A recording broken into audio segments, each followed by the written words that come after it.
Un aplauso, por favor, a Sofi.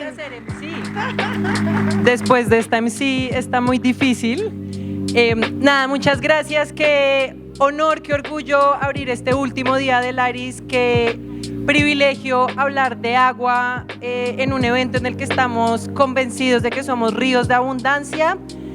Este panel va a ser en inglés, entonces si alguien necesita traducción de español a inglés, este es el momento. From now on, we will be speaking in English because we have an international panel. I'll ask my co-panelists to come to the stage. I'll let them introduce themselves later as part of the panel, but I'll have Candelaria Lucero, Mark Shepard, Eunice, and Owen.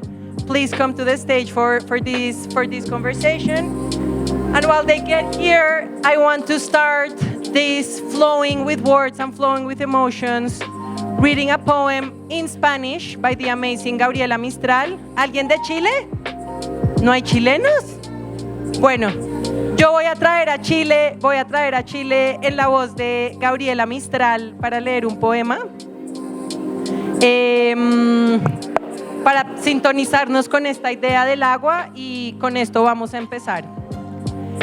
Hay países que yo recuerdo como recuerdo mis infancias. Son países de mar o río, de pastales, de vegas y aguas.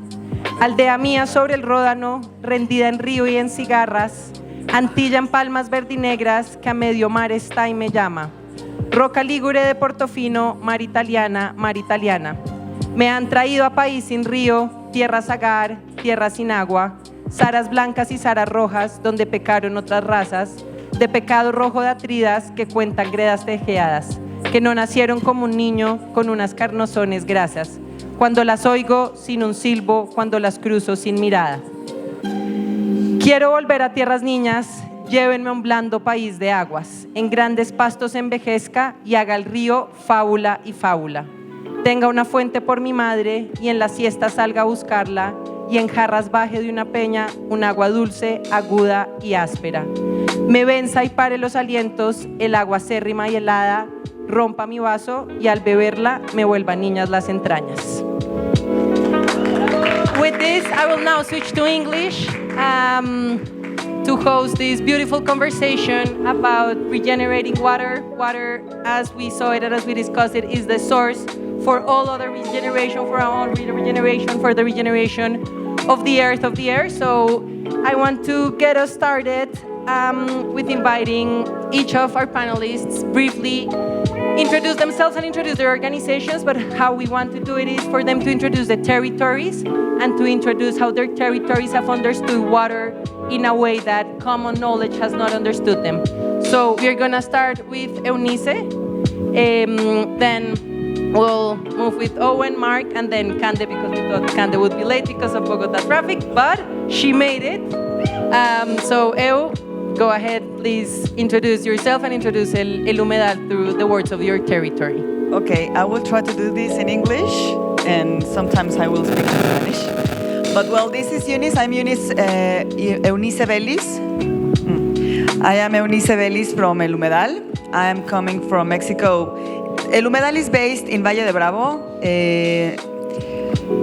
Sydney, yes, on the first day, Sydney, I think she talked about Valle de Bravo. We are neighbors, actually. It's weird. It was weird hearing San Mateo Acatitlan. I'm living there also, and I'm based there. Valle de Bravo is like 2 hours from Mexico City, and I would love to see the presentation because for me it's very important to get into the place. First of all, El Humedal is based in this earth, as some may call it. We are in Gaia, in the earth. And then in the earth, we are in Mexico, and then in Mexico, we are close to Mexico City, we are in Valle de Bravo.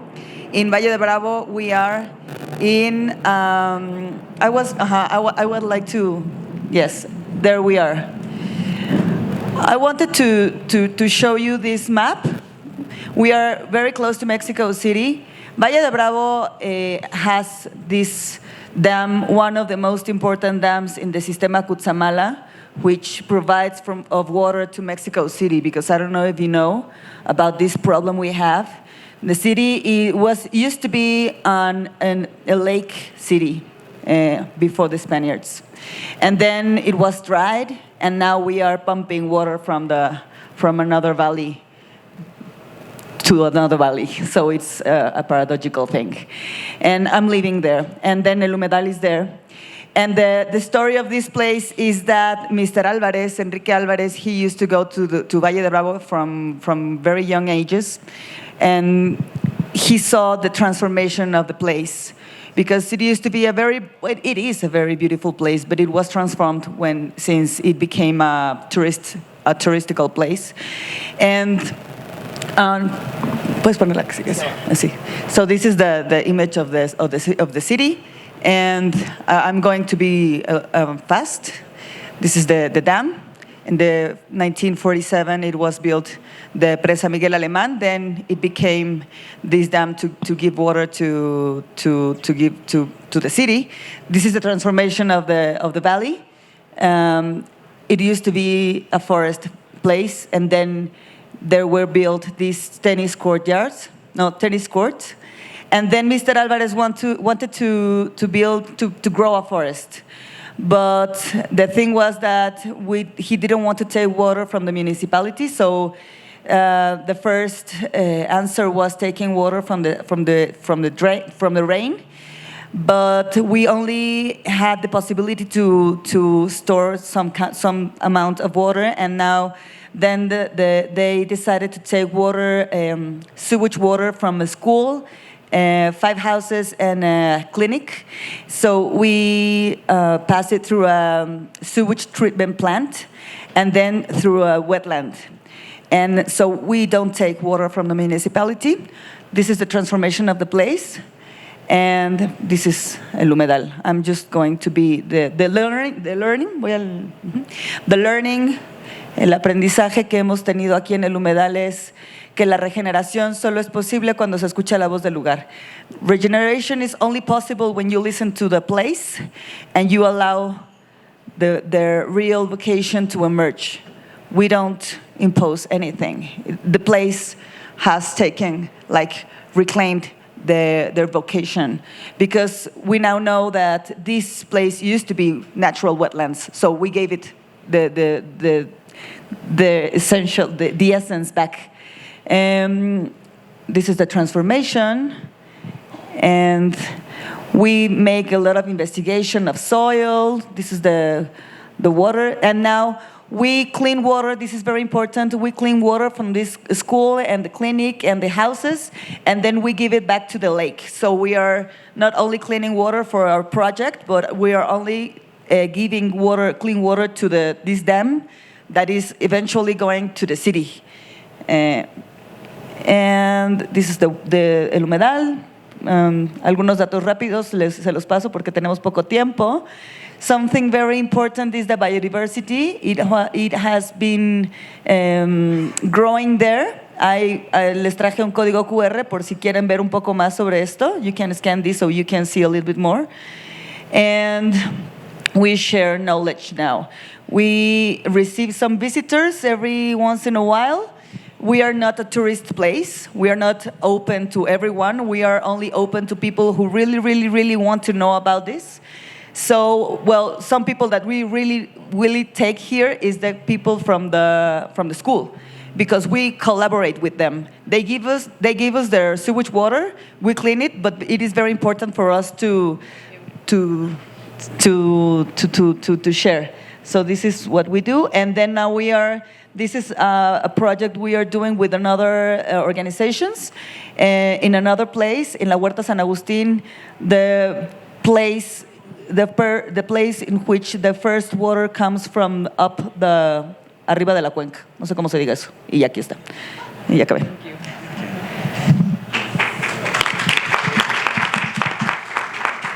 Now, Owen, tell us about your territory and what the territory has taught you about water that we usually don't know or don't understand. So we absolutely regenerate. We are working in water-scarce basins that are at threat of desertification. And particularly, we're focusing on the Chihuahua Desert and the Rio Grande Basin. And what these types of habitats teach us about water, which is quite understated, is that areas with long seasonal dry periods, if they are left unmanaged or just, with people and livestock away from them, they actually get worse.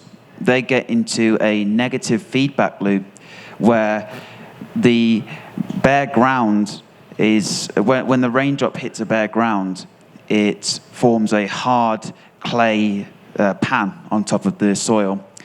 And that bakes hard and dry. And so when you get rainfall the next time, it simply runs off and most of it doesn't infiltrate, like 90% of it doesn't. And it carries a lot of nutrients and topsoil with it.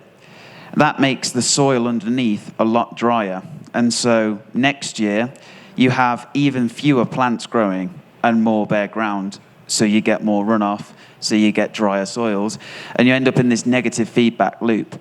So the way to actually best mimic the way that ecosystem should look, so full of migratory herbivores, that is to manage livestock.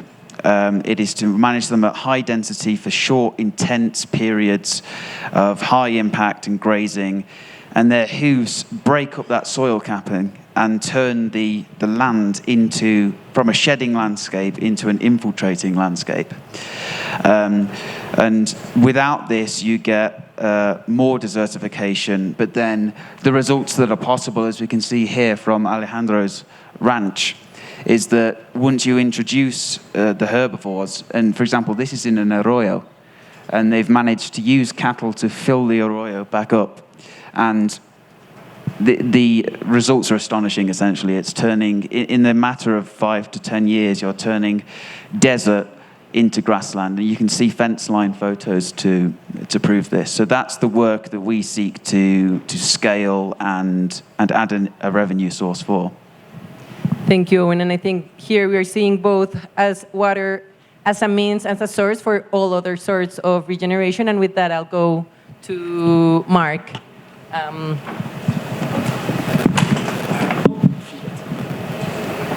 Thank you. My name is Mark Shepard. Does this work?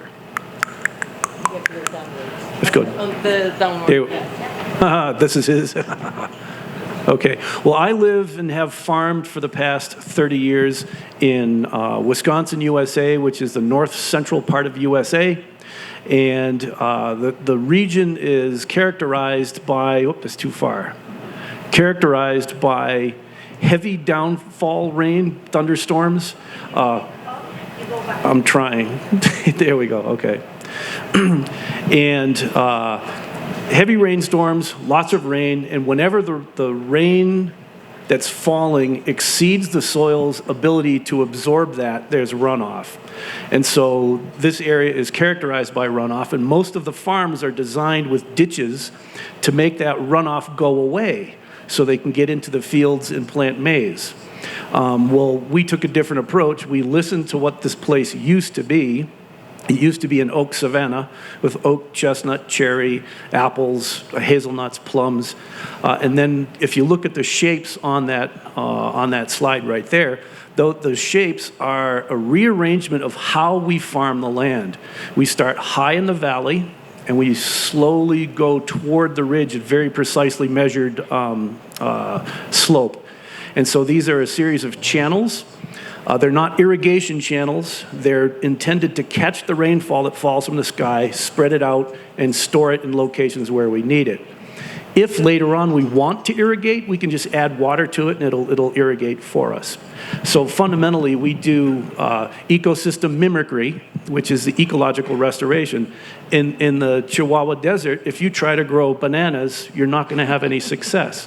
If you grow what grows there, it will be successful. And so that's a very low-cost way to grow things. And everywhere around the world, there is enough rain or there's enough humidity to grow the plants that are adapted to that place.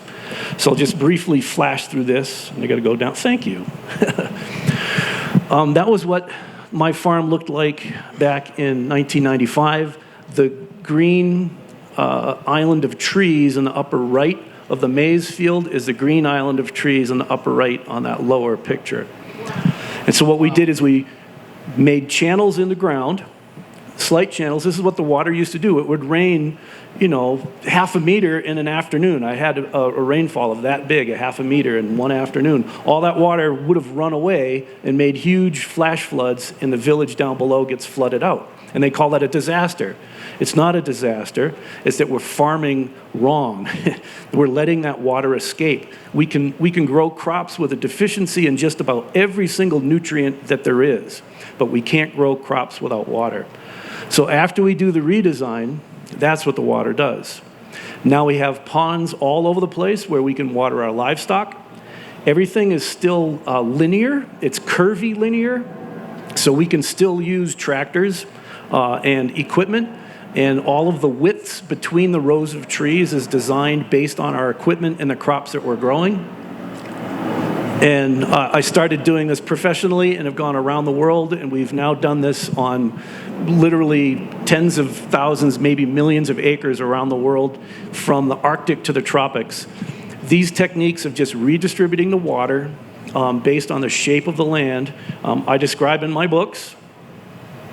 Restoration Agriculture was the first book I wrote, and then the blue book and the brown book. The blue book is narrative on how to do this, and the brown book, sure, do you want to do the show and tell or have her do the show and tell? And then the brown book is the engineering field manual, because this is very precise civil engineering, but it's done at a small scale. Instead of having a huge reservoir down in the valley where all the water went, let's start capturing the water way up high. Every little individual farmer with their own hand tools can manage the water and the runoff on their farm. There's never any runoff and there's no surplus here. It slowly soaks in. The springs come back, the wetlands come back, because we're soaking it in everywhere in the landscape. And Acres USA is my publisher, and they will ship anywhere around the world. And Restoration Agriculture, hold the book up, whoever has it. You had it? She did? Yeah, oh, okay.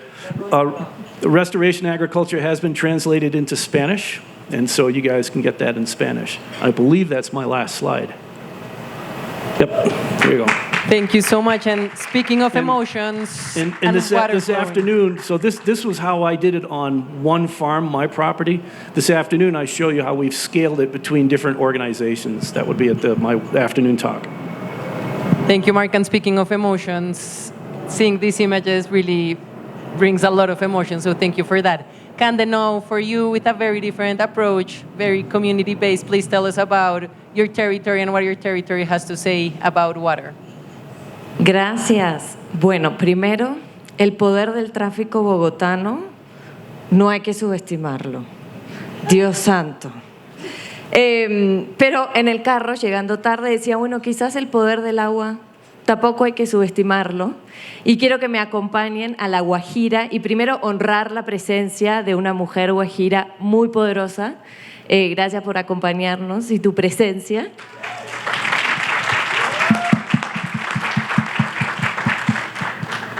Acompáñenme a La Guajira, el punto más al norte de Sudamérica, más al norte de Colombia. En La Guajira el agua no se busca, se espera, se cuida, se conversa. El agua sostiene culturas, conecta generaciones y define posibilidades. De la mano de las comunidades wayú aprendí que el padre Juyá fecunda a la madre tierra Ma, y así es como estamos hoy acá. Entonces, el agua en La Guajira, más que un recurso hídrico, es un generador de vida. En La Guajira trabajamos hace 10 años como WaterAid Colombia para asegurar que todas las personas en el departamento tengan acceso a agua potable, saneamiento digno y oportunidades de higiene. Eso significa poder beber agua apta para el consumo, que tengan inodoros dignos y lugares donde tengan acceso a higiene.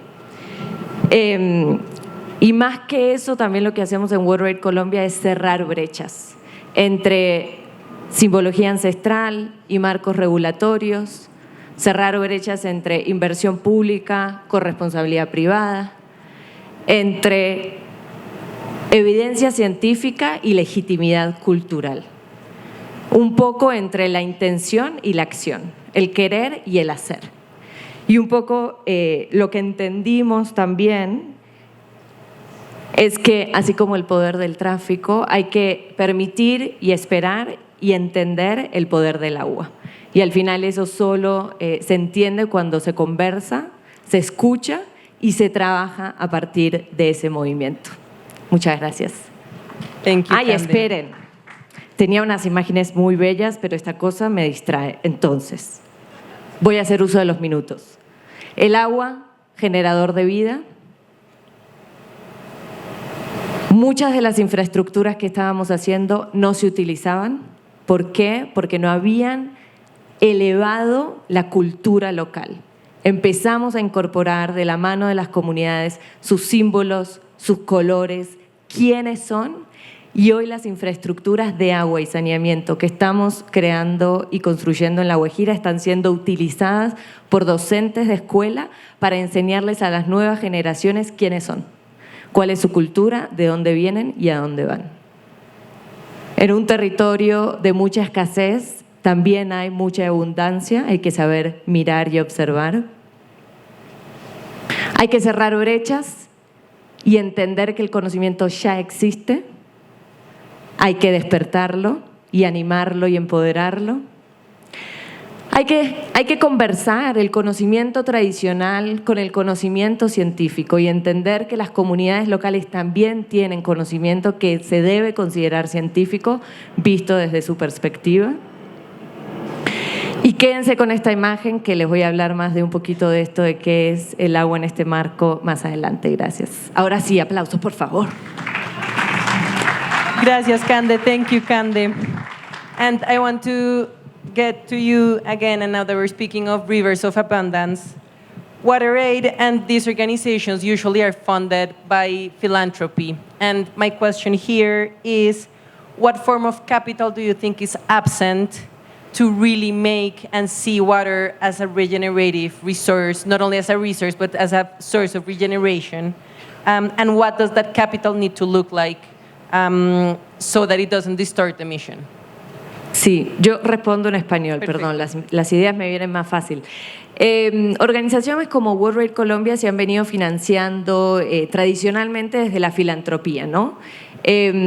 Y hoy es muy interesante empezar a aprender, al menos para nosotros, un concepto, unas dinámicas que vienen sucediendo hace tiempo ya, que es la inversión, ¿no? Y explorando un poquito en esa conexión, lo que encontramos organizaciones como WaterAid es que no puede ser lo uno ni lo otro. Hay territorios hoy en donde nace el agua, donde el agua surge y es vital, y se debe entender que se debe seguir acompañando desde una inversión más paciente. Entiendo que eso a veces se menciona como capital catalítico, no es como yo puedo en un territorio donde todavía la abundancia necesita un apoyo más fuerte, es empezar a invertir, acompañar y no esperar necesariamente un retorno financiero tan inmediato. En estos territorios tiene que empezar uno paciente, dialogando desde la confianza y la flexibilidad. Solo así, territorios como La Guajira, donde hay muchas oportunidades de desarrollo a partir de la inversión, pueden empezar a coger más fuerza. Y solo respetando los tiempos del agua y sus territorios es que realmente llegamos a lograr los objetivos que uno quiere.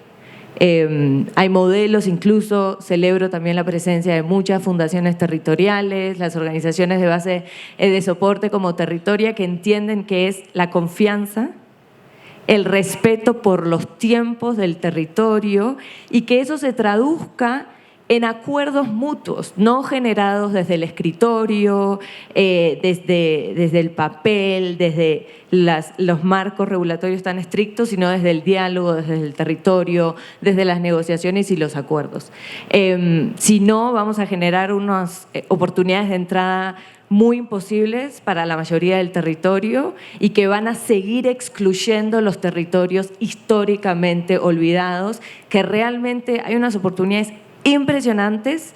Solo se requiere entender también cómo ellos y ellas ven la vida, entienden el recurso y respetan la naturaleza. Y creo que si empezamos a dialogar también desde el poder del agua en ese sentido, podemos empezar a caminar y a avanzar y a movernos con otro ritmo.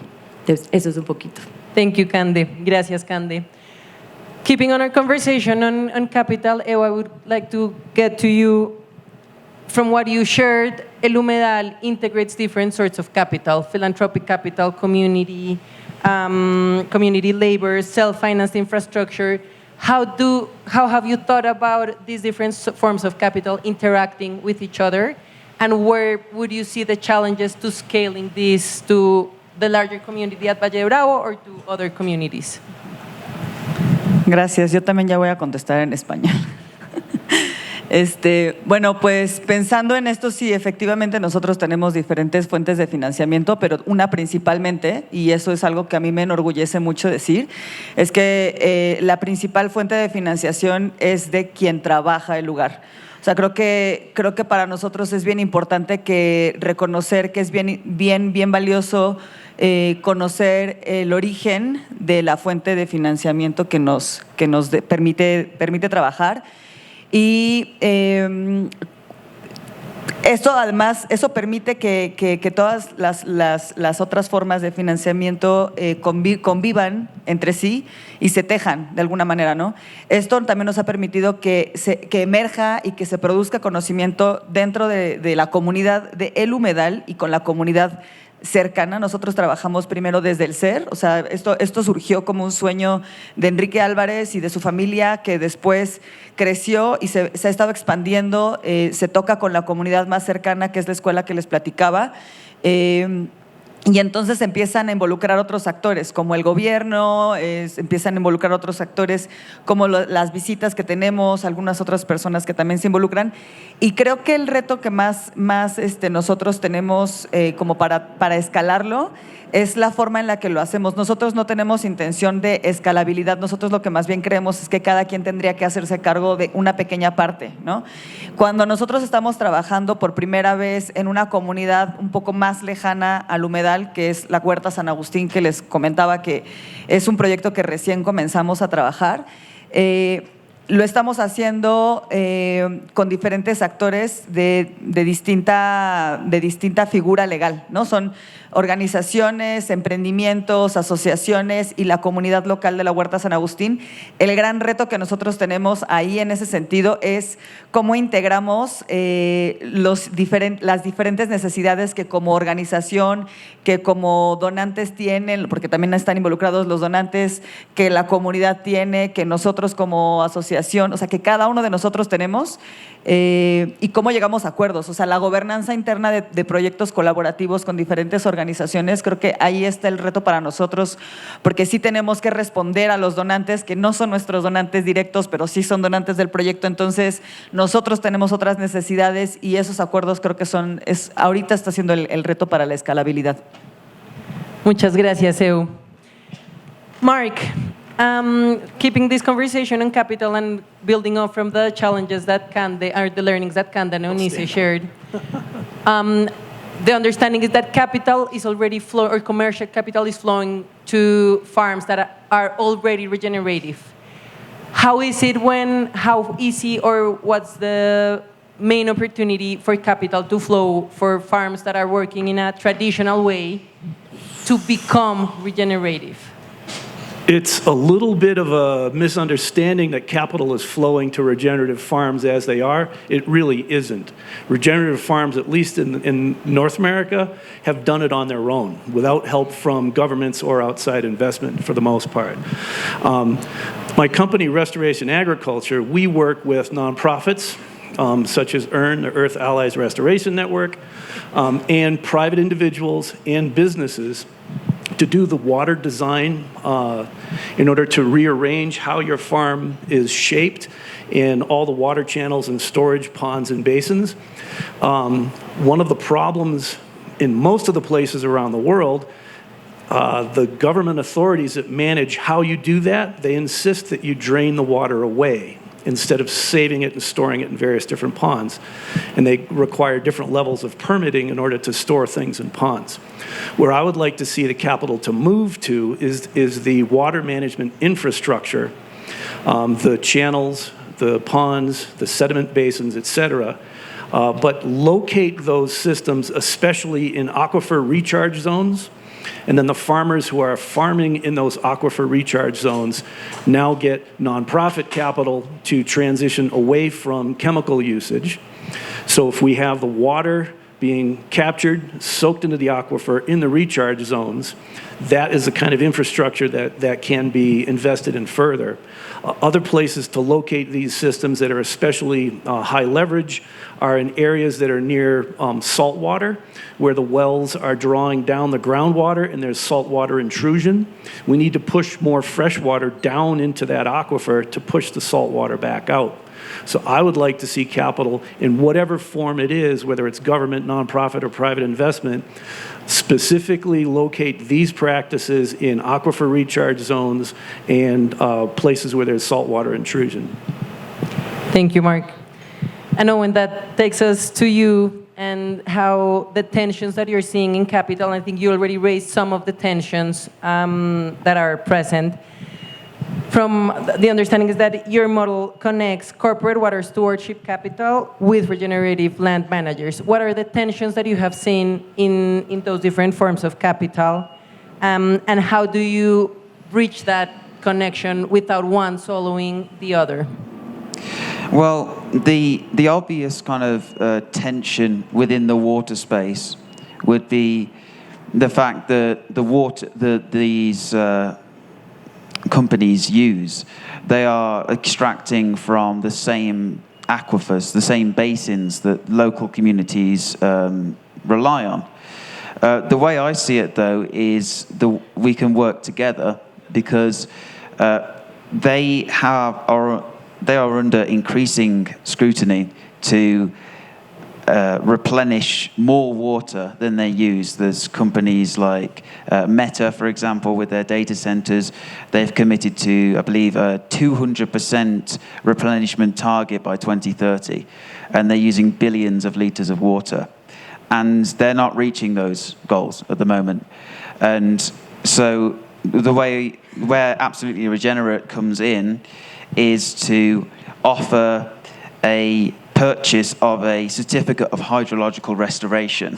So not a water credit in the sense of like transferring water rights to corporations or anything like that, but a way of showing a hardware verified positive water impact that these companies can fund to counter their water extraction. And actually, they purchase the result with the units that we are creating. They purchase the result, not a promise and not a practice.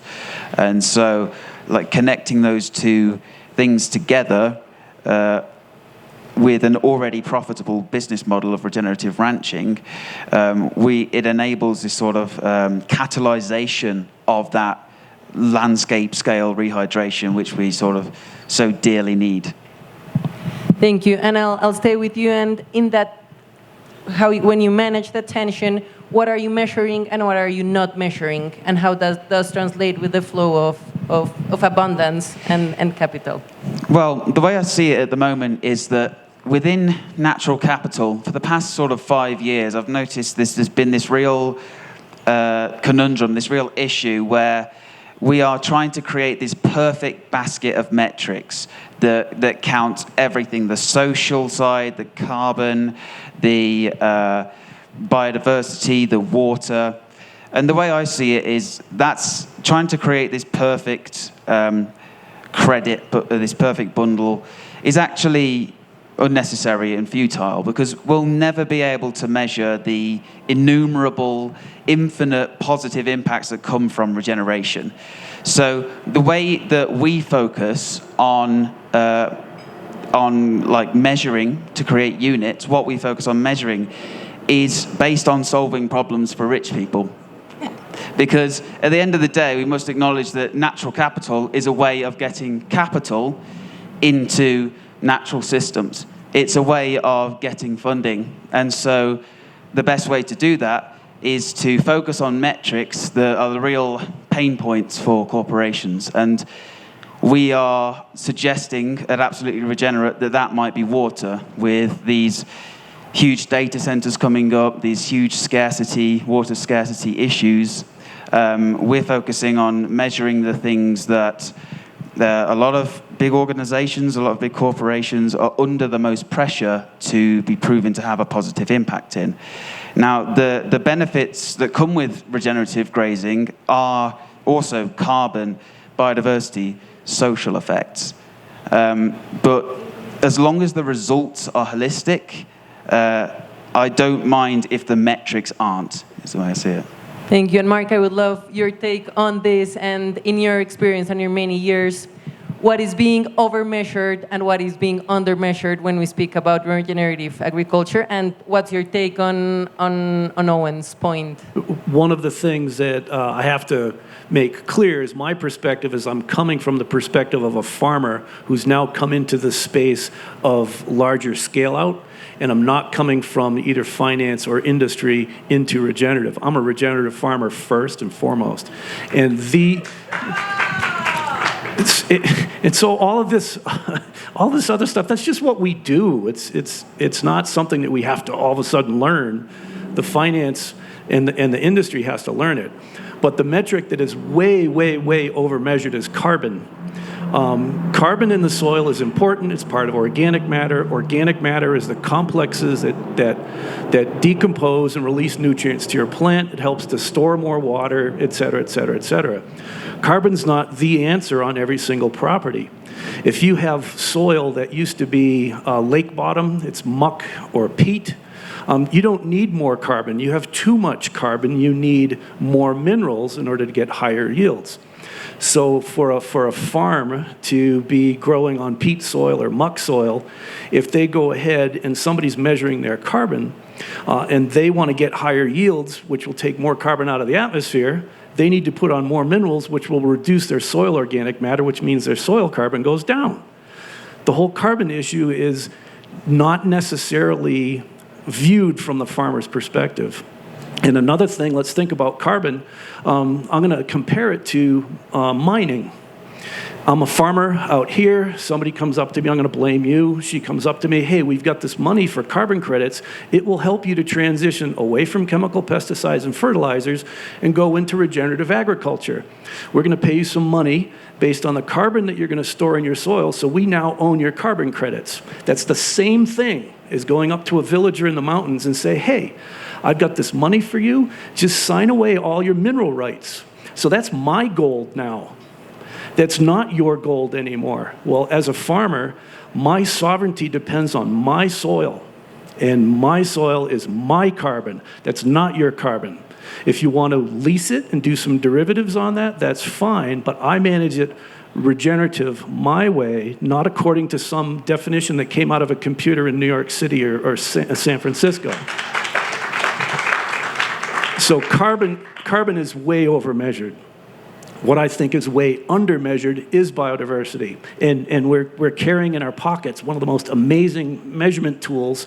And those of you who are the app creators here, if you just go ahead and put this out in the middle of a field of maize, and you put on record, and it will record all the sounds that it hears. Then if you have some AI analyze what are those creatures that are out in the middle of that field, now they record that. Well, now I go through the regenerative transition and I do this.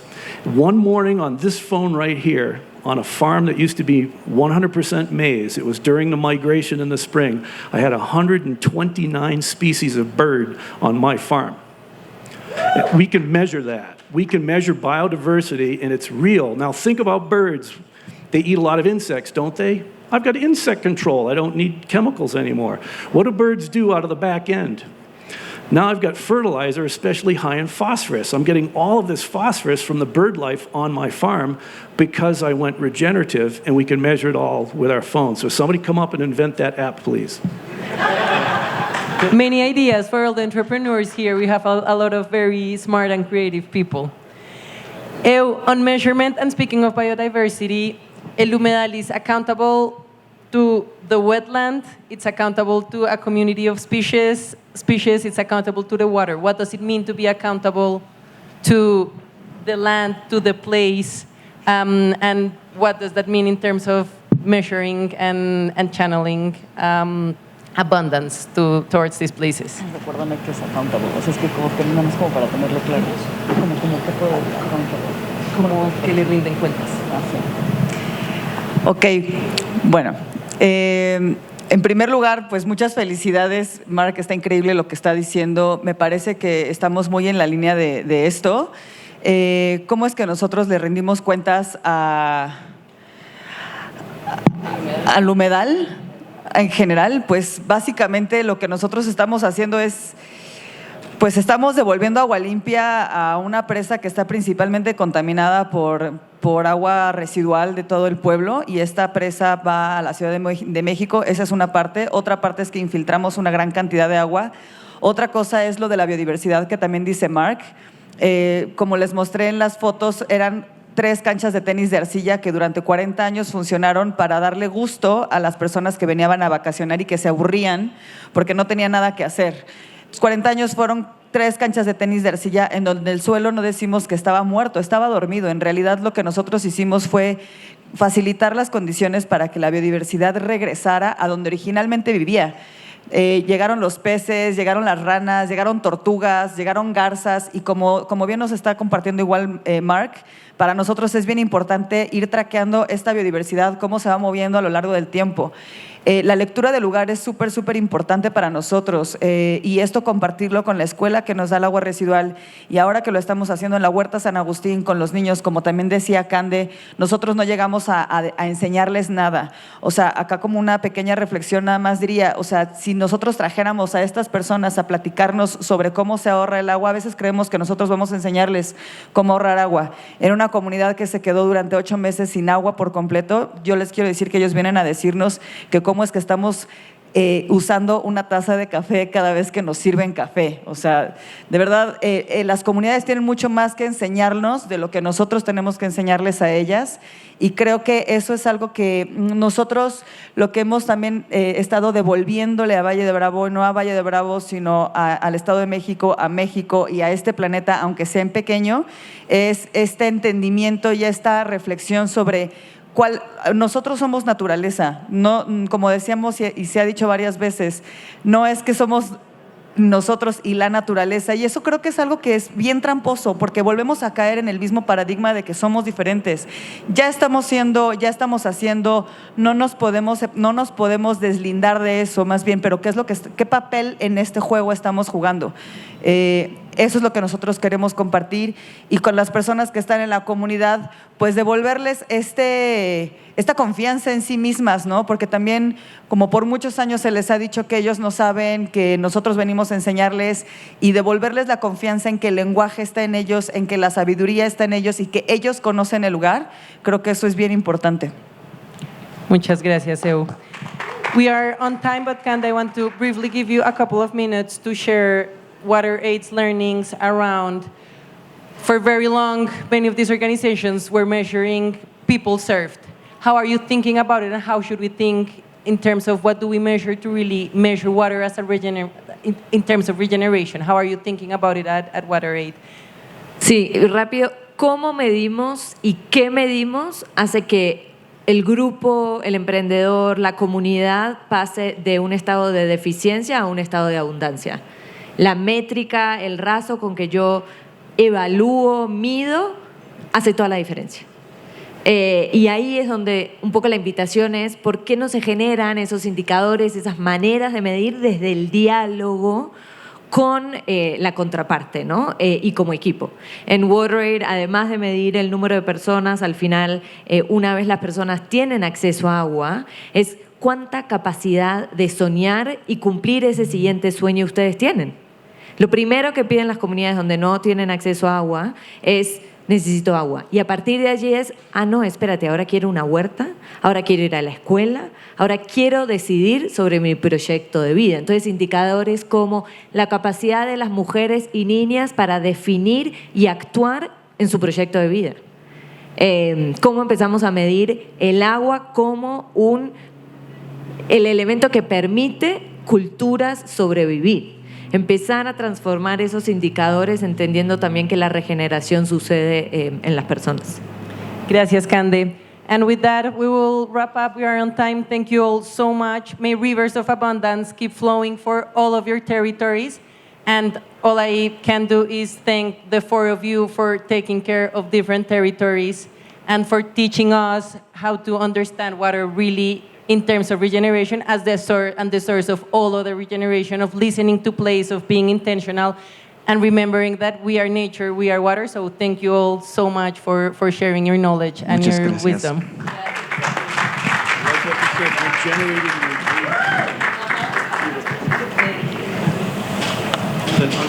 Thank you so much.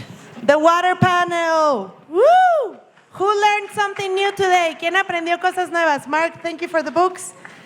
They tell me the last one is over there.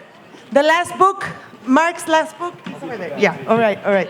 Gracias a todos. Oigan, les tengo un chisme. ¿En México se dice chisme? ¿En Colombia también? Ok. ¿Qué creen? Una comunidad de visionarios. Porque si se fijan, empezamos con el panel del agua, que yo considero que el agua es un hack. Es un hack para lograr la regeneración, porque el agua toca los bolsillos de todos los poderosos. Entonces, el agua es un hack, pero hay que entenderla, hay que liberarla, y por eso después de este panel va a venir uno de bioregionalismo, que bioregionalismo también es hablar de cuencas. ¿Dónde están mis personas de cuencas? Con nuestros diferentes roles, pero hoy me enorgullece decir que también dentro de las muchas cosas que hacemos y tejemos, mi corazón está en Laris. Como bien comenta mi querida Lau, para poderlos ver, yo me voy a sentar por acá. Como bien comenta mi querida Lau, y con eso comparto el gran entusiasmo que tenemos, me falta Wari, está haciendo su PhD en temas que se van a caer de la silla cuando les cuente más, entonces seguramente lo estoy arrastrando de algo de su computadora. Mi querido Wari, gracias. Y cuando platicamos Lau y yo de posibilidades para Laris fue en la Semana de la Biodiversidad. Lo importante de esta Semana de la Biodiversidad es que es la primera semana del estilo avalada por Naciones Unidas. Como ven, siempre hay las semanas de cambio climático alrededor del mundo y de alguna forma biodiversidad era algo tangencial, o por lo menos eso es lo que sentíamos. El hecho de que ya haya formalmente avalado por Naciones Unidas una Semana de la Biodiversidad y que la primera se haya tejido en la región como una consecuencia y algo para seguir movilizando después de COP que hubo en Cali, fue algo muy especial. Y desde esa tejión de que estas conversaciones globales se tejen y se deberían de tejer desde Latinoamérica y el Caribe por tantísimas razones, nace esta visión colectiva de tener un espacio que es Ceiba, en donde el valor está en la raíz, en cómo estas conversaciones de biodiversidad, capital natural, economías futuras se tejen desde lo multicultural, desde lo multisectorial y desde lo multigeneracional. Cuando le pasamos eso al equipo de comunicación, nos dijeron, no, es demasiados múltiples, quítale algo. Yo, no se quita ninguno. Porque estas conversaciones y la riqueza de la sostenibilidad y el impacto y los flujos de abundancia y las infraestructuras que nos tocan tocar tejer en Latinoamérica y el Caribe para llegar a estas metas, se tejen desde estas miradas sistémicas. Y se tejen desde territorio, se tejen desde un profundo conocimiento de qué es soberanía, se tejen desde un liderazgo de gobernanza en la Amazonía, se tejen con una convicción de juntar sectores, de juntar visiones y entender cuáles son los flujos de capital y para qué. Y con eso me va a encantar irles presentando uno por uno y el por qué estamos aquí con una visión colectiva en futuros posibles. Me va a encantar con eso empezar contigo, mi querido Rodrigo. Con Rodrigo estamos también tejiendo el primer observatorio regional de estos temas. Y nos toca hoy hablar especialmente de los cimientos, de las condiciones habilitantes que estas visiones tengan raíces profundas y firmes. Arráncanos esta conversación con qué ha estado en tu mente para llegar a esto. ¿Qué significa profundidad? Gracias. Buenos días a todas y todos. Enmarco la respuesta o la reflexión en una dicotomía o un desafío que creo que tenemos por delante. puede ser tan problemático que el capital tarde en comprender en que tiene que invertir en los territorios, como que llegue antes de que nos organicemos y establezcamos condiciones habilitantes. ¿Qué significa esto? Ayer Bernardo Toro dijo acá, no seamos cándidos.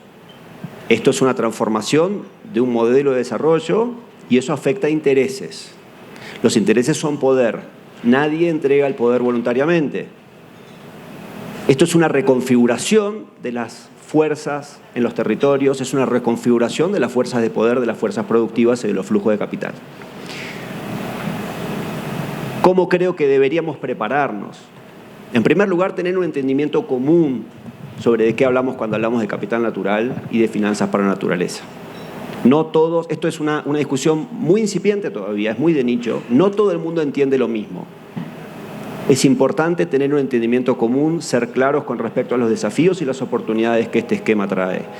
Que nunca se puede afectar la soberanía, la soberanía nacional, la soberanía de los pueblos, que los datos son nuestros, que los bienes naturales jamás se pueden afectar, que la propiedad de las tierras jamás se las puede afectar, que la dignidad de la gente jamás se puede afectar y que todo lo contrario, este nuevo esquema tiene que basarse en ese valor. Segundo, construir capacidades. Nuestras comunidades tienen que entender este juego, tienen que entender cómo funciona, tienen que entender esos valores y tienen que entender cómo nos podemos organizar y poder presentar proyectos que sean bancables, pero respetando las condiciones y las necesidades y las culturas en los territorios. En tercer lugar, es clave entender que necesitamos marcos regulatorios muy robustos que definan qué son los servicios ecosistémicos, qué significa la retribución de servicios ecosistémicos, qué no significa la retribución de servicio ecosistémico, principios de integridad, transparencia, acceso a la información, no doble contabilidad, respeto a los derechos humanos, OIT 169. Hay mucho para discutir. Necesitamos construir marcos muy robustos, principios de integridad muy claros, para poder prepararnos para que ese alineamiento de flujos de capital hacia la regeneración, hacia la reconversión productiva, sean virtuosos y no generen problemas en los territorios o no ahonden los problemas que ya tenemos en los territorios. Tenemos mucho que solucionar en temas de género, en temas de derechos humanos, en temas de transparencia, en temas de participación pública, en temas de dominios de tierras. Imagínense ustedes con los problemas que hubo en el mercado de carbono, con desarrolladores prometiendo espejitos de colores en distintos ámbitos de nuestra región, después con algunos casos que por ahí no fueron tan felices y que generaron algunos problemas que terminaron en tribunales constitucionales y con problemas legales. Si a eso le sumamos X veces el capital y X veces el impacto en el territorio. Necesitamos prepararnos y esa preparación demanda un diálogo honesto y una discusión seria, profunda, que sea técnica, que sea pública y que sea política. Y justo hablas de un tema, soberanía, ¿no? Y lo hemos escuchado en los últimos días. ¿Qué significa eso de forma? Y con eso voy a jalar ese hilito y me voy a ir contigo, Wari.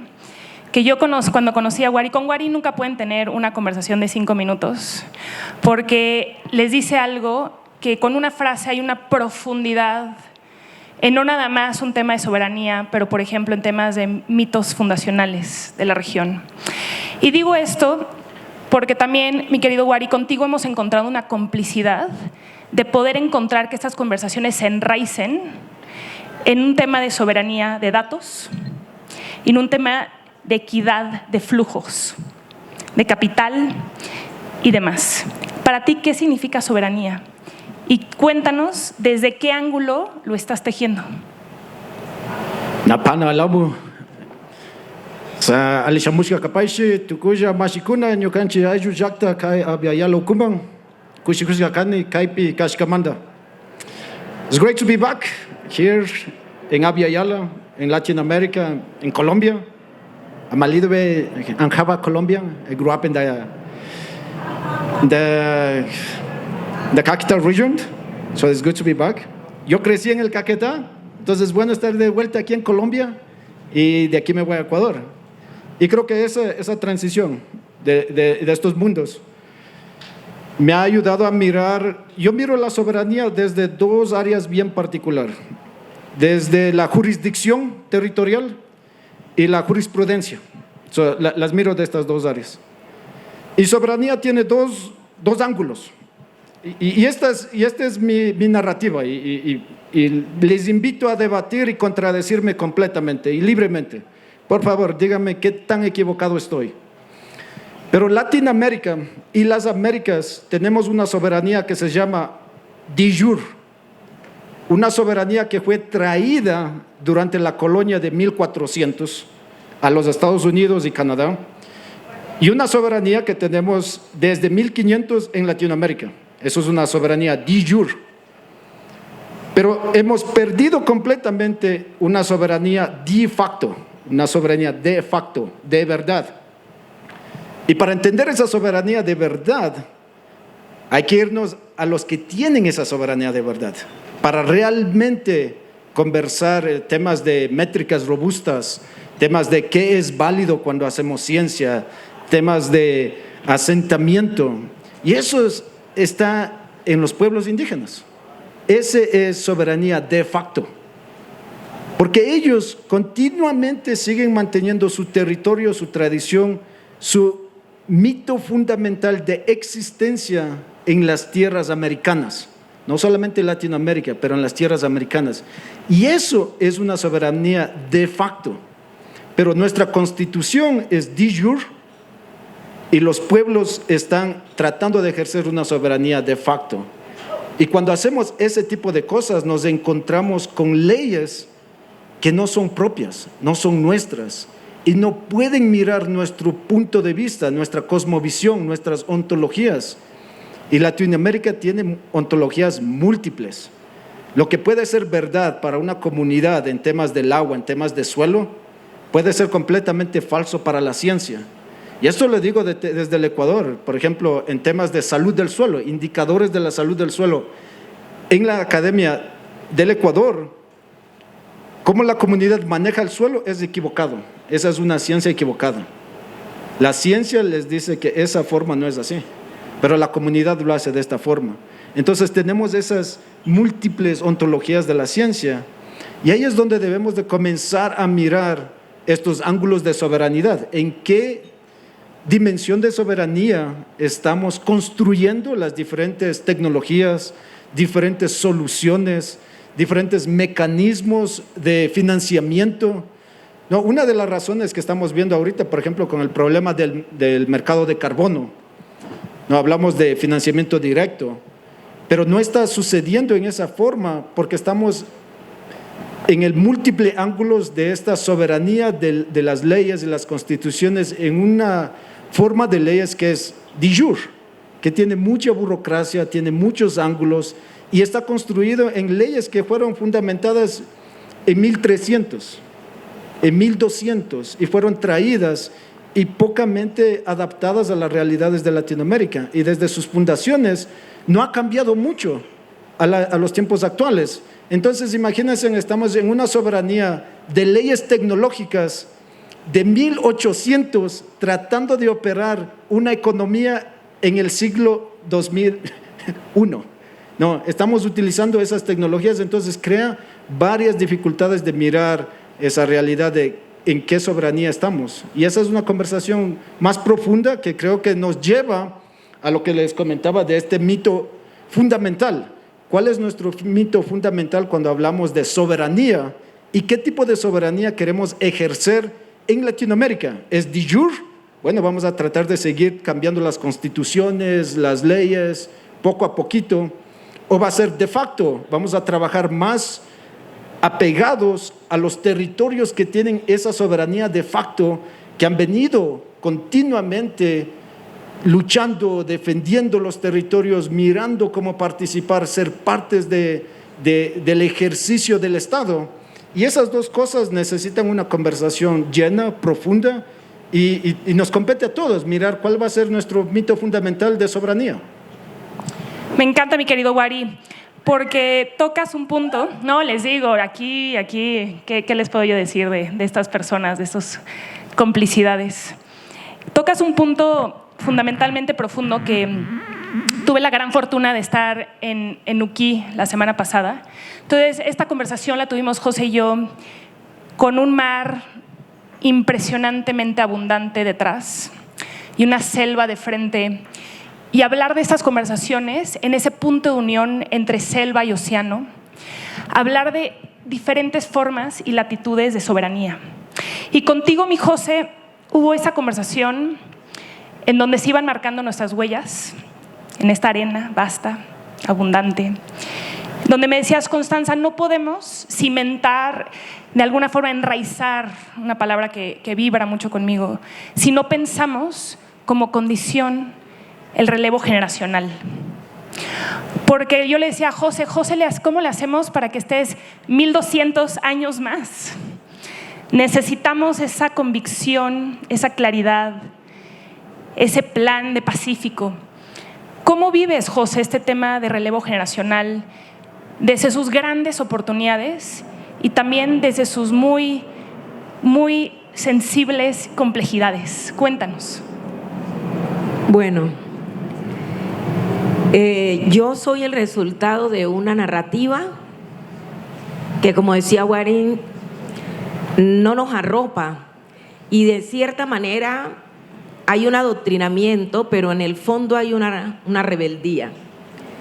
Para el caso de nosotros en este país, nuestra gente, nuestros líderes lograron mostrarle a este país, después de la Constitución del 91, desde la modificación que veníamos de 1800, y se crea, por fin, se reconoce a las comunidades negras que habitamos el Pacífico como grupo étnico. Y eso no es menor. Es decir, ni siquiera existíamos, siendo casi 10 millones de habitantes. Y lo que ganamos en eso es que todas las tierras que habitamos a las orillas del río, donde el río es el centro de nuestras vidas, nos pertenecían y no se podían seguir concesionando sin permiso de nosotros. Y eso cambió la historia de la comunidad. Para decirles que hoy nosotros, más de 5 millones de hectáreas están tituladas, pero además dijimos que las íbamos a desarrollar de acuerdo a nuestra cosmovisión. Y tampoco es menor. La pedaleada, el proceso, el saboteo no es fácil, no ha sido sencillo. Y finalmente yo no sé si eso es bueno o malo, pero sí es que hay una lógica que nos mantuvo ahí encerrados y lo que es peor, quedamos unos adoctrinados. Entonces en las escuelas se enseña cuántos ríos tenemos, pero no se enseña la trascendencia del agua. Y nosotros somos un territorio de agua y selva. Nuquí es un golfo, el municipio tiene 956 kilómetros, 10 ríos que llegan al océano. Y el agua que nos ha moldeado, nos ha enseñado, se empieza a asociar con la pobreza, siendo tan vital. La gente que vivía en los ríos era la gente empobrecida de este país. Esta ciudad, como les decía yo, dirigido por gente que vino de Harvard, le montaron toda la estrategia de infraestructura comprometiendo el agua en los humedales. Y entonces el agua está en el patio trasero. Esa lógica que hoy hacemos, pues nos las enseñaron los que nos antecedieron, para ahora sí poder hablar de relevo generacional. Generalmente la educación está más diseñada a que sepamos datos, a que sepamos métodos, pero no a la sensibilidad de soportar la vida misma. Entonces, ¿qué decidimos en esta estrategia?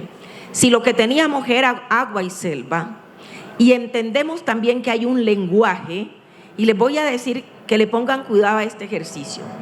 En el territorio, cuando los niños están, dijéramos allá todos somos y que estrato 2, y yo y que soy pobre moderada según el DANE. Y resulta que los niños, cuando están más cerca a sus papás que no tienen, a la familia que tiene menos ingresos, son los niños que van al río, son los niños que hacen clavado, son los niños que hacen canoa. Pero apenas el papá y la mamá empiezan a formalizar su economía, porque son los docentes, porque fueron a la universidad, se alejan del agua. Y ahí hay un mensaje, y es que el agua y los recursos naturales están asociados a la pobreza. Y entonces lo que necesitamos era que eso se cambie. Y tenemos dentro de todas estas bondades aguas en todas sus manifestaciones, en cascadas, en aguas termales, en los ríos, en la lluvia. Somos gente de agua y selva, y eso no es menor. Entonces, ¿qué dijimos? Aprovechamos que unas fundaciones llegaron, hicieron unas investigaciones alrededor de cómo el fenómeno migratorio de aves, ballenas, tortugas y de otras especies, pero está siendo más relevante, y la ballena la más relevante, recorrían esos 8.000 kilómetros. ¿Y qué significaba ese fenómeno migratorio para la productividad, para el buen vivir? Hicieron un festival, es el Festival de la Migración, Pacífica o Viajeras sin Maletas, y resulta que cuando se les acabó la plata, se fueron. Por eso yo remarco tanto que los procesos de transformación no se dan en una intervención de 1 año o de 3 años. Entonces, nosotros, ¿qué decidimos como organización? Retomarlo, porque nos parecía súper estratégica la estrategia. No tenía mano cambiada, no la había creado, pero me provocó ahí saber que era el mejor pretexto para ir más allá, para ir a cambiar el paradigma. Los niños no pueden crecer con el mismo paradigma desligado que nosotros crecimos, y que si bien los logramos resolver, estos jóvenes de hoy tienen un desafío, y los niños mucho más grande, porque a nosotros nos enseñaron el esfuerzo, por lo menos, movernos, entrarnos. Los niños hoy lo pueden hacer sin moverse de la cama, y eso hay que también revisarlo. Entonces decidimos retomar este festival, es decir, tiene más de 25 años de hacerse, se suspendió cuando ellos se fueron 8 años, y desde el 2010 nosotros lo retomamos.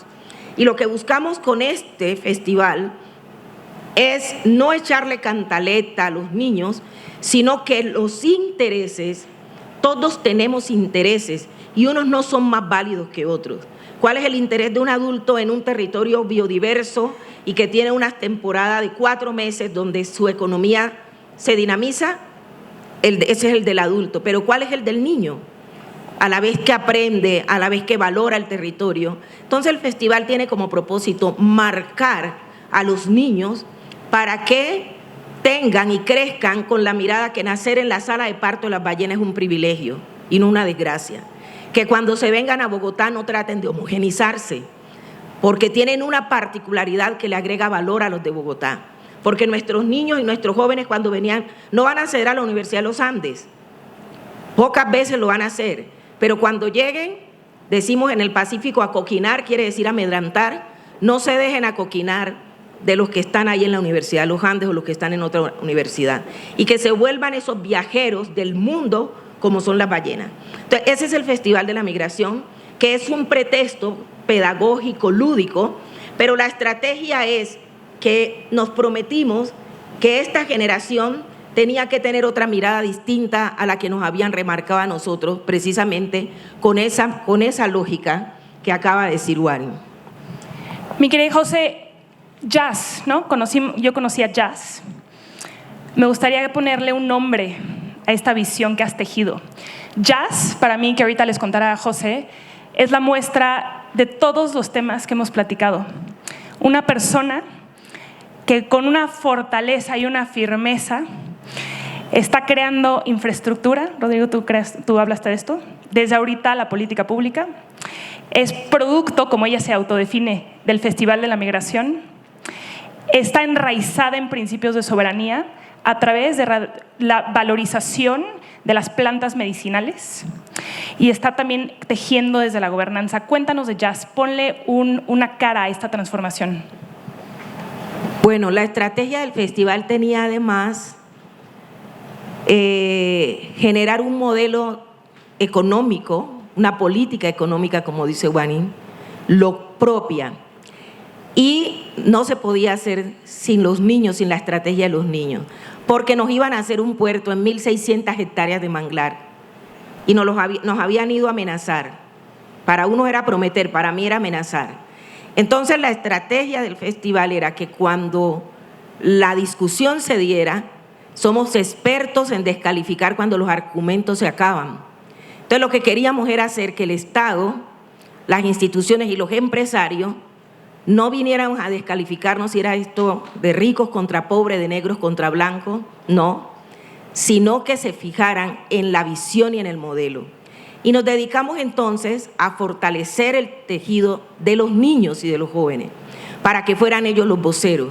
Cuando pasó el tema, la discusión más fuerte del puerto, que pasó en el 2020, justo antes de la pandemia, ahí fueron voces de jóvenes que cuando empezaron tenían 5 años y ya tenían 25, o tenían 12 y ya tenían 30 y pico, fueron los que le dijeron no al puerto, diciéndoles que lo que había ahora era una visión políticamente correcta de un territorio que tiene soberanía sobre sus recursos.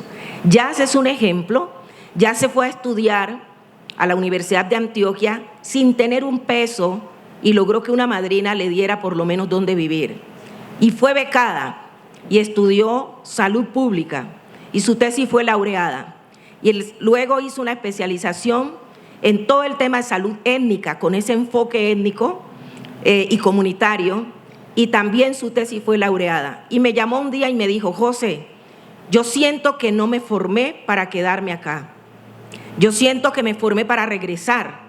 Y yo le dije, bienvenida al mundo de la autodeterminación. Y aquí estamos.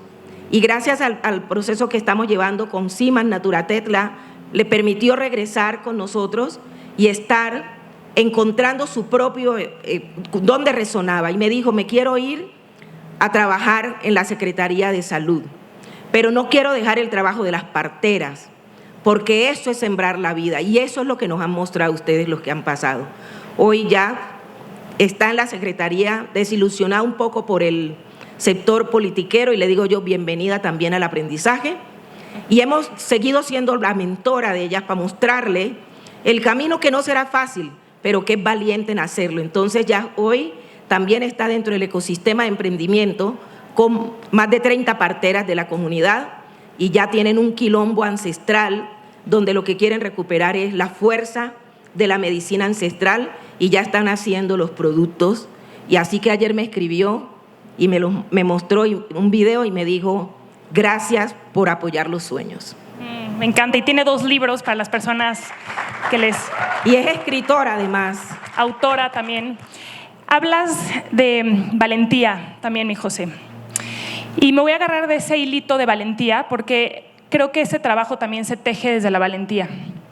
Me voy a agarrar de ese hilito porque si algo me ha dejado claro en los últimos 2 años que hemos estado con una complicidad profunda, mi querida Belén, es que hay una valentía en ti que admiro profundamente, que es tejer desde lo colectivo, tejer desde una visión a largo plazo, pero sabiendo que hay que ir poco a poco, y tejer desde una valentía que a veces las condiciones son frágiles. Cuéntanos de ti. Llevas 30 años en esto con una visión muy clara. Estás tejiendo un fondo indígena para esos temas. ¿Qué significa para ti de forma también personal e institucional crear condiciones habilitantes que están dando luz a este fondo indígena, por ejemplo? Gracias, Cons. Y bueno, gracias a todos por estar aquí hoy y especialmente también a Laura. Quiero contarles una experiencia personal de los últimos 2 días y medio que estamos todos juntos aquí. Es que estaba un poco desanimada por todo lo que está pasando en el mundo, pero en realidad cuando vine y me senté y escuché una tras otra historias que ya conozco, historias que se repiten, factores especiales, charlas inspiradoras, proyectos que funcionan, indicadores de impacto, nuevos financiamientos, como que me siento muy animada y desde ese lugar de mucha esperanza y de mucha oportunidad y posibilidad para los futuros posibles que somos nosotros aquí, entretejidos en este gran colectivo de alianzas, de personas, de organizaciones que tenemos un objetivo común, global. Desde ese espacio también de mucha humildad, me gustaría compartirles unos pequeños aspectos que considero muy importantes para esta pequeña charla de esta mañana. Y una de las cosas que más me llaman la atención, hablando de financiamiento regenerativo y de las cuencas y de los enfoques biorregionales, Alguien decía ayer, y creo que fuiste tú, Josefina, el primer día que hablábamos, que ya sabemos, los tiempos de la naturaleza son diferentes a nuestros tiempos de cómo queremos hacer proyectos, implementar ideas. Y mirando la foto de esta mañana de esa finca que se regeneró desde el año 1995 hasta el 2025, en donde hay una evidente transición hacia un modelo en donde hubo regeneración natural y asistida, a mí me llama mucho la atención, viniendo desde los Andes amazónicos, de donde también somos la mayoría de nosotros aquí, que mucho del sistema, la mayoría del sistema hídrico amazónico, yo no sé si ustedes conocen, pero hay más de 20,000 millones de toneladas de agua que diariamente el flujo de los sistemas amazónicos recicla y libera hacia las nubes, convirtiéndose en un sistema de aguas para todo el continente americano y latinoamericano. Y se estima además que es posible que el 70% del PIB o de la economía que se mueve en Latinoamérica y el Caribe está relacionada con los sistemas hidrológicos, con los sistemas fluviales de toda la cuenca amazónica. Entonces, cuando partimos de esa comprensión, cuando partimos de esa comprensión sobre este sistema fluvial que nos alimenta a todos, que nos permite el conocimiento, la infraestructura económica de la región, deberíamos estar bastante preocupados y acelerando los procesos de cómo evitar la disrupción de los flujos del agua de toda la cuenca amazónica que atraviesa 9 países, pero que además impacta en estas, si es que se llega efectivamente a tocar estos puntos del tipping point, del punto de no retorno, que en el sur del continente avanzan más rápido y que hay otras condiciones en los Andes amazónicos que nos hacen también bastante vulnerables, nos damos cuenta que estos ríos voladores, como se les llama, tienen todo que ver con lo que estamos hablando el día de hoy. Tienen todo que ver con lo que estamos hablando sobre la regeneración, sobre la conservación, sobre los créditos de biodiversidad, sobre otras iniciativas de agricultura regenerativa. Tienen que ver con las transiciones económicas, ecológicas y políticas que deben darse en la región, los juegos políticos de negociaciones que tienen que dejar de verse relacionados a las políticas públicas y sus inversiones. Aún las inversiones lo que digamos generan son grandes ganancias a costo de la pérdida de la Amazonía en pie, grandes ganancias a costo de la disrupción de los flujos más importantes del agua para nuestras economías en los próximos 10, 15, 20 años. Estamos como en este punto tan cercano en donde no solamente son los flujos ecológicos los que se deterioran y se desgastan y se desequilibran, pero también están ligados a todas las economías, y principalmente me gustaría referirme en algo en que no podemos avanzar hacia procesos regenerativos de transiciones ecológicas en nuestras regiones mientras no tomemos en cuenta que esta economía hacia la destrucción, que tiene que ver con la minería a escala abierta, la gran deforestación, las ilegalidades, la minería ilegal, la ampliación de las fronteras petroleras, la ampliación de la construcción de hidroeléctricas y carreteras en estos mismos países se dan con además violación de derechos humanos, con la violación de derechos territoriales, con la violación de derechos de la naturaleza. Y mientras queremos hacer ese trabajo, al mismo tiempo, pueblos indígenas y organizaciones de la sociedad civil tienen que enfrentarse a gobiernos autoritarios y a violación de derechos de los defensores ambientales, por ejemplo. Entonces, estas consideraciones y este contexto no puede estar por fuera de una discusión que habla sobre la regeneración. Y esto ocurre en México, y ocurre en Bolivia, y ocurre en Argentina, y ustedes pueden nombrar cientos de casos en donde hay gente que está frenando la destrucción de estos ecosistemas y de los flujos de agua, mientras los gobiernos también invierten en desaparecer esos principios y a esos frontline defenders, a las personas que están en los frentes de la defensa. Y desde ahí surge una magia muy interesante, que es lo que vamos a desarrollar mejor en el próximo panel, sobre cómo se financian las bioregiones y cuáles son los principios que hemos usado durante un proceso de 30 años.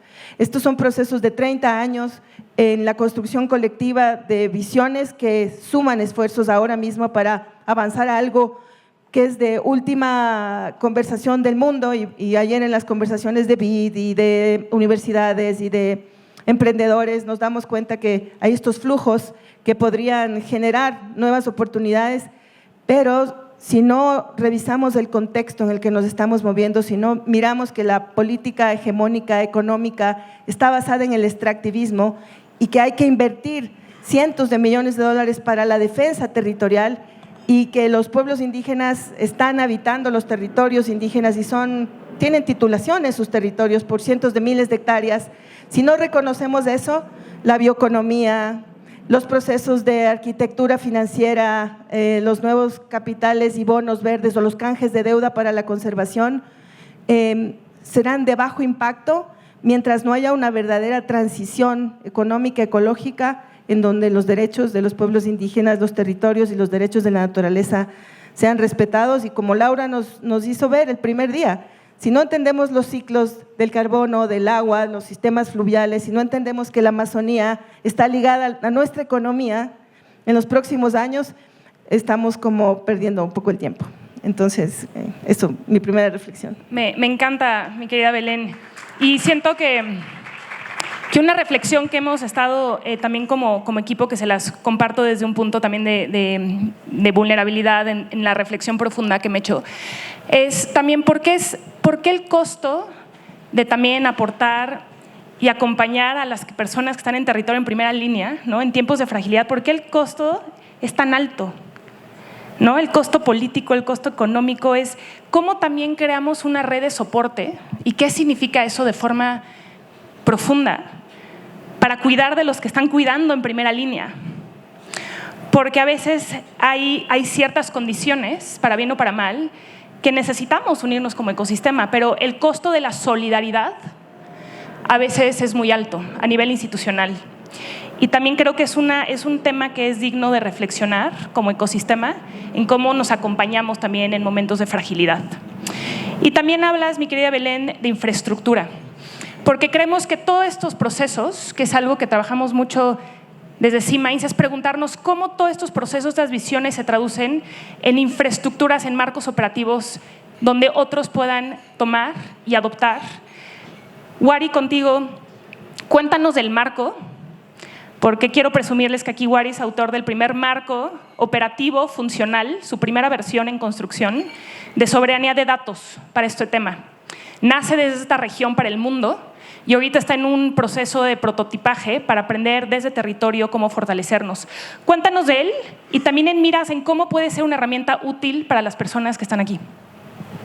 Bueno, voy a hacer un poquito histórico para darles contexto de dónde nace el tema de datos.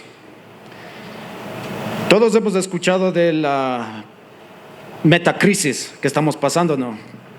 Colapso de biodiversidad, pérdida cultural, el dióxido de carbono está subiendo, el agua está secándose, las lluvias están más intensas en otros lados, y todo eso genera la metacrisis. Y eso lo han escuchado en todas las discusiones y en muchas de las presentaciones que he visto aquí, se apuntan a eso, a la metacrisis. Y la primera vez que eso surgió fue en 1986. Fue la primera vez que se discutió la crisis, pero no en el punto como lo estamos utilizando ahorita, el punto de no retorno.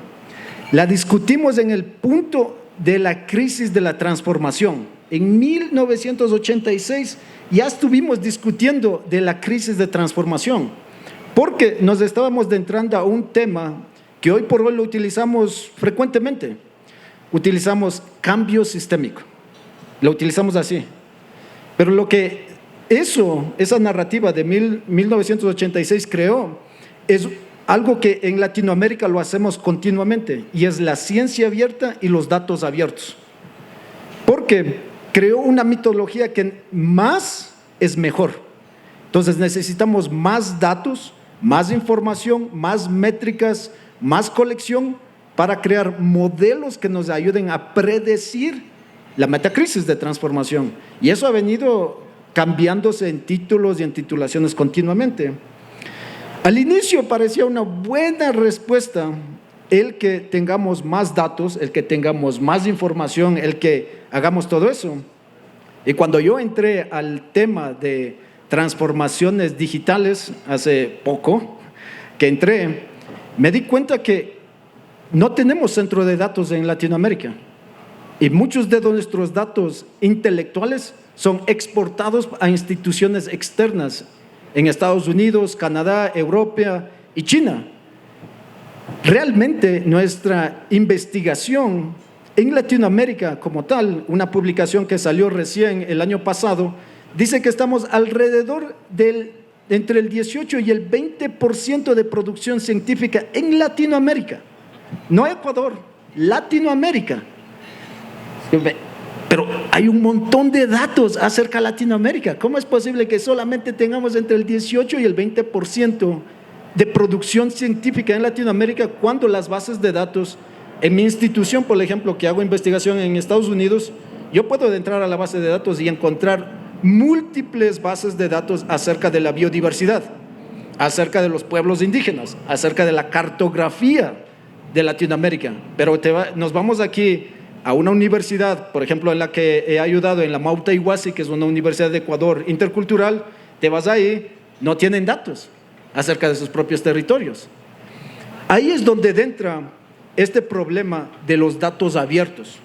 Cada vez que tenemos un fondo y nos obligan a subir nuestros datos a la nube, les estamos entregando la riqueza más profunda y menos explorada en la política económica de los datos.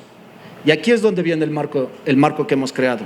Yo les había comenzado que yo parto desde la jurisprudencia y jurisdicción y desde la soberanía de facto, entendiendo qué conocimientos mantiene el pueblo indígena y cómo deberíamos de gobernarlo, tener soberanía y autoridad sobre ese conocimiento. Y me di cuenta que no es el problema del pueblo indígena. El pueblo indígena se ha vuelto un instrumento de análisis, de sensibilidad para nuestra región.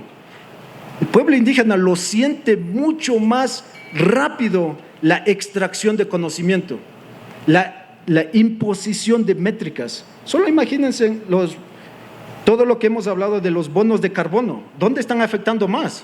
No es Bogotá. Están en los pueblos comunitarios, en los pueblos indígenas. Allá está afectando. En el Ecuador no está afectándose Quito, pero sí en el norte del Ecuador, en la provincia de Imbabura, en Otavalo, donde trataron de remover al pueblo indígena de más de 9 kilómetros de territorio para hacer reforestación, donde había un asentamiento indígena con escuelas, con centros de salud. Entonces, ese tipo de cosas son más sensibles en territorio.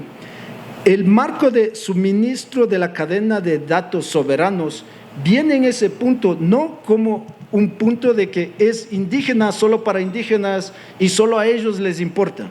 No, es un tema de análisis, de sensibilidad, de cómo nosotros en cada institución que ustedes representan, cómo ustedes están más que todo enfocados en la administración de los datos, pero tal vez no estamos enfocándonos en la gobernanza de esos datos, en la procedencia de los datos, en la soberanía de datos. A lo que me refiero es, ¿qué datos realmente nosotros tenemos autoridad para compartir y de dónde parten? ¿Y cuál es el poder económico, político de esos datos?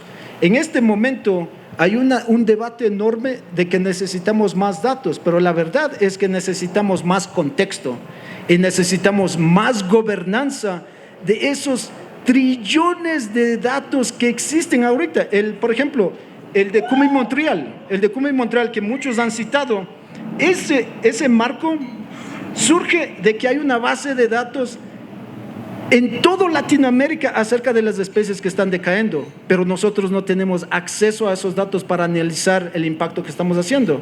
El suministro de datos soberanos lo venimos operando a través de múltiples organizaciones, desde organizaciones comunitarias, creando instrumentos científicos para decidir qué datos necesitamos colectar. No solamente porque podemos colectar datos, deberíamos de estar colectando datos.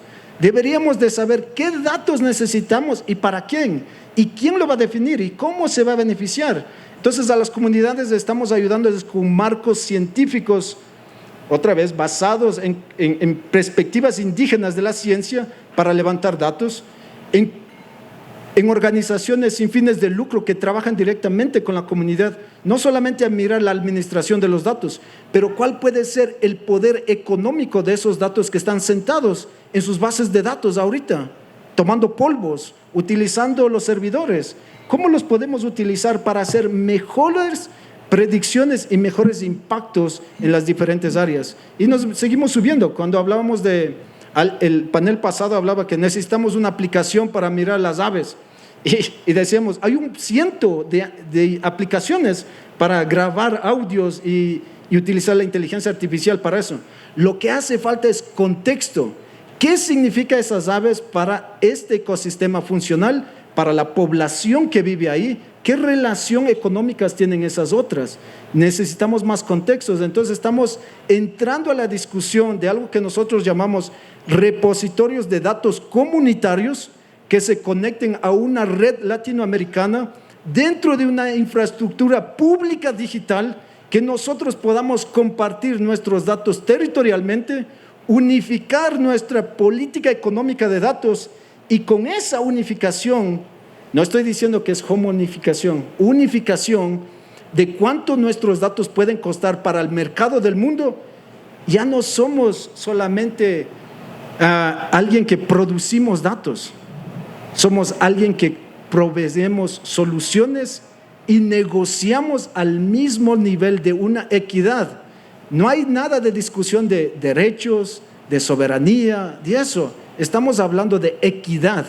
¿Cuál es mi activo de equidad en los datos? Y este marco que lo venimos haciendo tiene esa perspectiva de conectarnos con estos repositorios comunitarios, con infraestructura digital pública, que todos podemos comunicar los datos y hacerlos accesibles a las diferentes regiones que necesitamos medir impacto y decidir qué factores nos ayudan a entender mejor el impacto que venimos haciendo. Caso contrario, estamos realmente pidiendo prestado métricas del globo norte y aplicándoles a contextos donde es multidiverso y cada uno tiene diferentes perspectivas. Y ese es el modelo soberano, donde cada uno decidimos qué significan los datos, cómo los codificamos, cómo creamos valor en esos datos. Y les invitamos a que lo lean, lo critiquen, nos contradigan, nos apoyen y nos ayuden a crear esta infraestructura digital pública para Latinoamérica. Y vamos a empezar con proyectos tan pequeñitos como Josefa. En los Andes tenemos un centro de investigación, desarrollo e innovación indígena, bien pequeñitos, así, bien chiquititos, unas semillas. Pero creo que si lo hacemos colectivamente, este tipo de infraestructura, el impacto es enorme desde las pequeñas cosas que estamos haciendo. Me encanta. Para que vean que en esta región nos toca tejer con contundencia para que otras regiones aprendan cómo esto se enraiza en principios, en equidad, en infraestructura y en nuevos mecanismos y nuevas lógicas. Con eso quiero, Rodrigo, ahorita vamos a tener 1 minuto, pero tenemos 4 minutos y prometimos cerrar a tiempo. Estás tejiendo un observatorio en el cual me enorgullece estar tejiéndolo contigo. En 1 minuto hemos hablado mucho de crear infraestructura desde la región y Wario habló algo de unión, o sea, cómo podemos ponernos esto a discusión. Estas discusiones tampoco son simples, son profundas, son temas históricos y vamos a tener que sentarnos en la mesa y ya nos estamos sentando en la mesa para discutirnos. En 1 minuto, ¿qué sueñas con este observatorio que has tejido? Tengo que hacer esa reflexión, pero un comentario. Los escuchaba hablar y no olvidemos que hace varios años que nuestra región tiene el triste récord de tener la mayor cantidad de defensores de la naturaleza asesinados. Justo. No olvidemos eso. Y no olvidemos que se está institucionalizando la persecución a los defensores ambientales, porque hay movimientos políticos que empiezan a institucionalizar y usar la fuerza del Estado para perseguir con herramientas económicas, con herramientas de inteligencia y con herramientas de seguridad a los defensores de la naturaleza. Y lejos de amedrentarnos, la respuesta tiene que ser una clara mansedumbre desde la solidez de la esperanza, de la unión y del diálogo. El Papa Francisco, extrañado y querido, tenía un concepto muy poderoso que era el del poliedro. Decía, la unión no es la homogeneización de una esfera en donde todos somos iguales. El poliedro es el respeto de la diversidad y la unión en el respeto de la diversidad, donde hay distintas caras de algo que conforma algo más grande, la cultura del encuentro. El observatorio nace de eso. Gracias por mencionarlo. El 27 de abril lanzamos un observatorio de capital natural y finanzas para naturaleza para animar ese espíritu, para animar un espíritu de diálogo. Primero, traer esa discusión a la región, porque está toda en inglés y está toda basada en Europa, en Reino Unido, en Canadá, y necesitamos pensamiento latinoamericano abierto. Segundo, construir capacidades, dar capacitaciones, animar a las universidades para hacer investigaciones sobre cómo prepararnos con esto con latinoamericanos, para latinoamericanos y desde Latinoamérica. Tercero, crear comunidades de práctica. Meli está trabajando con bioregiones, ustedes están trabajando con temas de datos, de tecnologías. Tenemos grupos financieros que están dando un paso al frente y dicen queremos avanzar en esto, conectemos, generemos redes, generemos diálogo, generemos la fuerza de abajo para arriba para mostrar que estamos despiertos, que entendemos y que tenemos una propuesta de equidad, de prosperidad y de esperanza para presentarle al mundo. Y cuarto, y no menos importante, lo que está diciendo Wally. Construyamos la soberanía de los datos, la soberanía de la tecnología, la soberanía del conocimiento y generemos redes de conocimiento donde las empresas latinoamericanas desarrollemos tecnología para poder ejercer esta soberanía de manera activa y sentarnos en la mesa, que haya que sentarnos, pero con mucha solidez. Me encanta, y con esa solidez y con esa contundencia, les voy a decir una palabra y me van a decir qué es lo que se le viene a la mente. Me van a contestar con una palabra. Rodrigo, regeneración. Amor. José, pacífico. Espiritualidad. La espiritualidad. Wari, economía digital. Autoridad. Autoridad. Belén, Amazonía. Futuro. Y yo, desde Ceiba, tejer. Muchísimas gracias por acompañarnos el día de hoy. Y les invito a que estemos por acá. El videíto. ¿Ponemos el video? Por supuesto, nos vamos a ir para abajo con un video de lo que está tejiendo José con el Festival de la Migración. Muchísimas gracias. Vamos a ponerles un video del Festival de la Migración, dura 2 minutos para que dimensionen lo que hacemos. Y me voy con una palabra de Facundo Cabral. Dice, sé blando como el agua para que Dios pueda moverte graciosamente en cumplimiento de tu misión.